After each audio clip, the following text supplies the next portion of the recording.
যে কোনো নিরামিষ দিন হলেই মাথায় হাত, এবং সেই নিরামিষ দিনেই এই দুর্দান্ত স্বাদের এই মটর ডালের এই রেসিপিটি চটজলদি বানিয়ে নিতে পারো। ভীষণ সুস্বাদু হয় খেতে এই রেসিপিটি, অসাধারণ লাগে গরম ভাতের সাথে খেতে।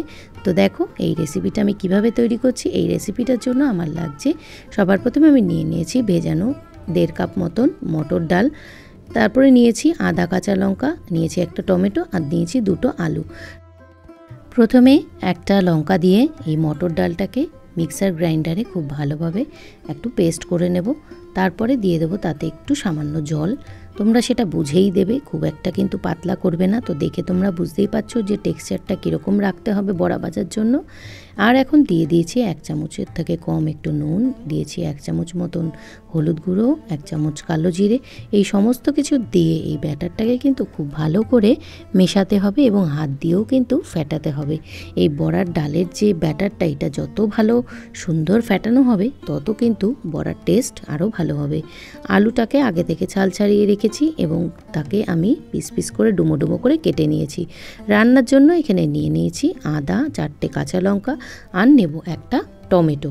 টমেটোটাকে 2 খণ্ড করে আমি এটাকে একটা পেস্টের আকার তৈরি করব। সমস্ত মশলাগুলো একসাথেই পেস্ট করে নিচ্ছি মিক্সার গ্রাইন্ডারে। দেখো পেস্ট হয়ে গেছে।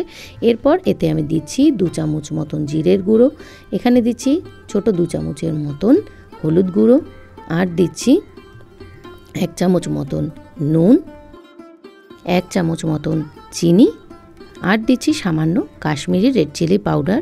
অবশ্যই সেটা দিচ্ছি রঙের জন্য। কাশ্মীরি রেড চিলি পাউডার রান্নায় ইউজ করলে রঙটা কিন্তু ভীষণ সুন্দর হয়। সমস্ত মশলাগুলোকে কিন্তু আমি আধ ঘন্টার জন্য ভিজিয়ে রেখে দেবো। এই ধরনের যে কোনো নিরামিষ রান্নায় এরকমভাবে যদি মশলাটা খুব ভালোভাবে ভেজানো থাকে, গ্রেভিটার কিন্তু মানে ঝোলের যে টেস্ট সেটা কিন্তু খুব ভালো হয়, মশলা কষানোটাও কিন্তু খুব ভালো হয়। সবার প্রথমে কড়াতে আমি তেল দিয়ে নিয়েছি রান্নাটা শুরু করার জন্য, এবং তেলটা গরম হয়ে যাওয়ার পর যে মটর ডালের যে বাটাটা দিয়ে যে ব্যাটারটা করেছিলাম সেটা দিয়ে বড়ার আকারে কিন্তু তেলের মধ্যে দিয়ে বড়ার মতন করে ভেজে নিচ্ছি। খুব আস্তে আস্তেই কিন্তু বড়াটাকে ভেজে নিতে হবে, খুব একটা হাই ফ্লেমে বড়াটা ভাজবো না। বড়া যদি হাই ফ্লেমে ভাজা হয় ওপরটা ভাজা হবে, ভেতরটা কিন্তু ভাজা হবে না। তো মিডিয়াম আঁচে রেখেই কিন্তু বড়াটাকে ভাজতে হবে। ভিডিওটি চলতে চলতে একটা ছোট্ট অনুরোধ, যারা আজকে আমার পরিবারে নতুন তাদেরকে জানাই অসংখ্য ভালোবাসা। তোমরা যদি আমার ভিডিওটা আজকে নতুন দেখে থাকছো তো অবশ্যই কিন্তু লাইক করে পাশে থাকা বেল নোটিফিকেশানটা অন করে আমার পরিবারের সদস্য হয়ে যেও। তো দেখো কথা বলতে বলতে আমার কিন্তু এখানে বড়াগুলো পুরোপুরি ভাজা কমপ্লিট। তোমরা তো দেখে বুঝতেই পারছো কালারটা যে কীরকম কালার হলে পরে বড়াটা পুরোপুরি ভাজা হয়। তো চলো বড়াগুলো এবার তুলে নিই।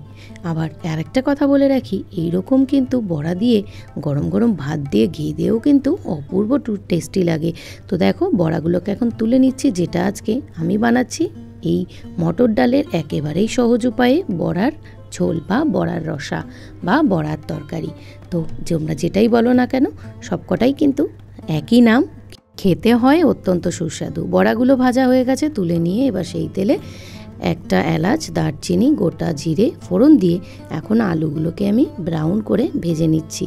পুরো আলুটা যখন ভাজা হয়ে যাবে তাতে দিয়ে দিচ্ছি 2 থেকে 3টে তেজপাতা, আর আগে থেকে যে মশলাটাকে আমি রেডি করে রেখেছিলাম সেই মশলাটাকে দিয়ে দিচ্ছি, এবং বাটি ধোয়া জলটাকেও আমি কিন্তু দিয়ে দিচ্ছি এই কষানোর সময়।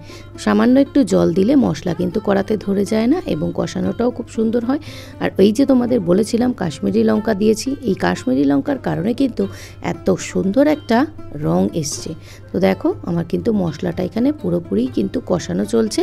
তো কয়েক সেকেন্ড কষানোর পর কিন্তু আমরা এখানে একটু ফুটন্ত গরম জল দিয়ে দেবো।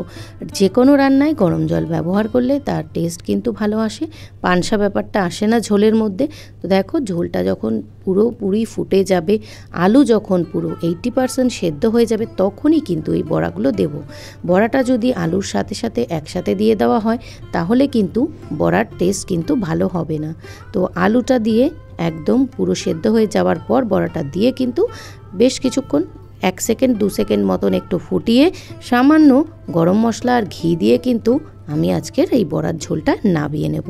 যে কোনো নিরামিষ দিনে তোমরা কিন্তু এই রকম বড়ার তরকারি বানিয়ে খেতেই পারো, ভীষণ সুস্বাদু হয়। আর যদি মনে পছন্দ হয় 2-4টে গোটা লঙ্কা তোমরা দিয়ে দিতে পারো গরম ভাতে খাওয়ার জন্য।